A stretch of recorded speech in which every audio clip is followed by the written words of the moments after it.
Counting down in 10 days' time, we will overpass, of course. On June 17th, Iran began a 10-day countdown. The Iranians say that within 10 days they will surpass that uranium enrichment limit laid out in the Iran nuclear deal. Unless Europeans provide relief from crippling sanctions. Since President Trump pulled the United States out of the landmark 2015 Iran nuclear deal on May 8, 2018, we cannot prevent an Iranian nuclear bomb under the decaying and rotten structure of the current agreement. Tensions between the two countries have gradually ratcheted up. 6 countries and the European Union signed the nuclear deal with Iran in 2015, following years of difficult negotiations.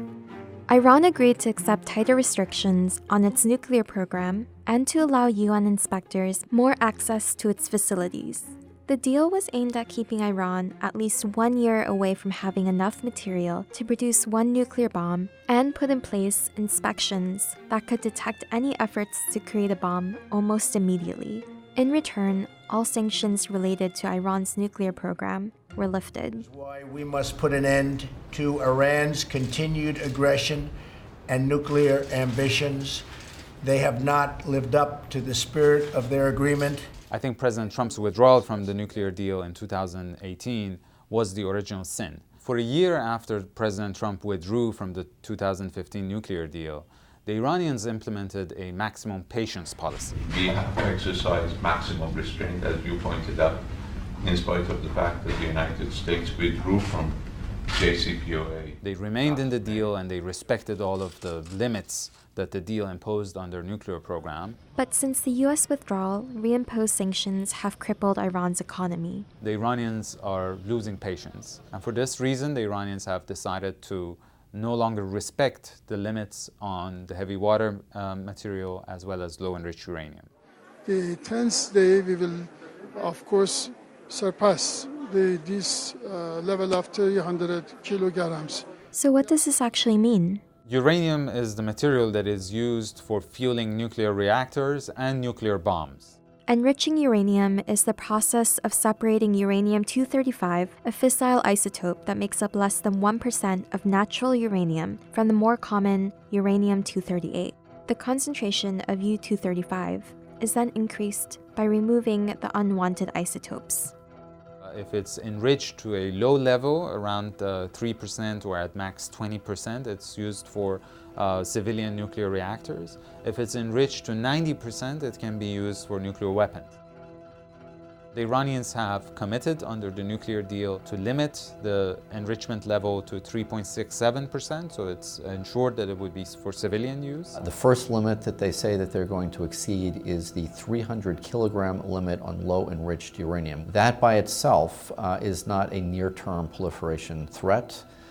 It takes some 1,200 kilograms of low enriched uranium, if further enriched, to produce enough material for just 1 nuclear device. So there's still a long way from having that quantity and even further away from having the bomb. But this is a violation nonetheless, and it's very worrisome.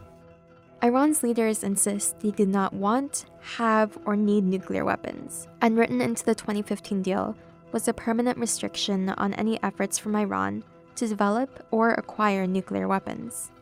Iran is not necessarily racing towards the bomb today. These are cleverly chosen measures because the US removed the waivers that allowed other countries to export the excess of this material from Iran. But these are measures that are also easily reversible. It is trying to create political leverage to encourage European countries that are part of the Iran nuclear deal, China, and even Russia, to help Iran secure the economic benefits it was promised in exchange for meeting these stricter nuclear limits. But the trouble here is all of these countries have their own horse trading and complicated relations with the US, and so they use the Iran card as part of the larger calculations that they have in their relations with the United States. European companies will not be permitted to do business with both the United States and with Iran. Today we sanctioned more than 700 individuals, entities, aircraft, and vessels as part of Treasury's largest ever single-day action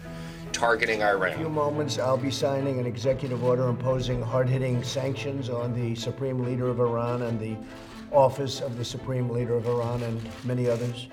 Maximum pressure strategy of the Trump administration by imposing a wide array of strangulating sanctions on the Iranians have been quite effective.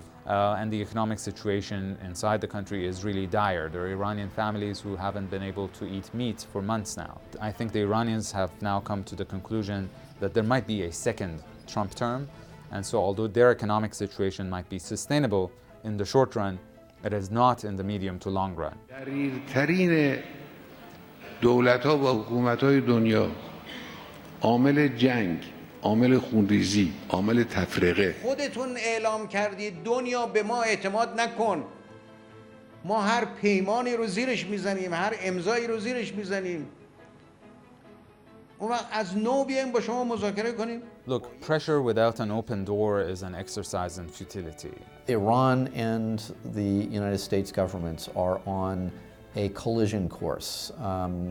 Each country's policies are headed towards greater and greater confrontation. So the only way of avoiding a conflict at this point, I think, is a freeze, is for both sides to realize that the trajectory that they're on now will result in a catastrophic confrontation for themselves and for the region.